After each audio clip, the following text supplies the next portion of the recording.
Usiku umeshuka Dar es Salaam. Upepo wa bahari unapuliza taratibu, na mwanga wa taa za mji unajitahidi kupenya gizani. Pati kubwa imejaa vijana, mziki unalia, watu wanacheka na kucheza. Kwenye kona ya ufukwe, msichana mmoja anasimama kimya. Anaitwa Lydia. Macho yake yanang'aa kwa uzuri, lakini ndani yake kuna huzuni ambayo haifichiki. Anaposimama kimya, kijana mmoja anamsogelea. Huyu ni Brian, kijana mwenye tabasamu la kuvutia na roho ya ucheshi.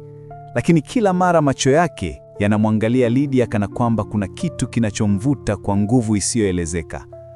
Brian anamwambia kwa sauti ya upole, "Mbona leo kimya? Hata bahari imechangamka kuliko wewe." Lydia anavuta pumzi ndefu, akimtazama kwa mbali. Usiku kama huu mara nyingi hunikumbusha mambo ambayo sipendi kuyakumbuka.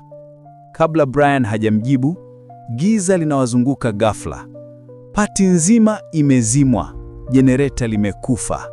Watu wanapiga kelele, wengine wanakimbia. Katika giza hilo, Lydia anasikia sauti kinongona jina lake.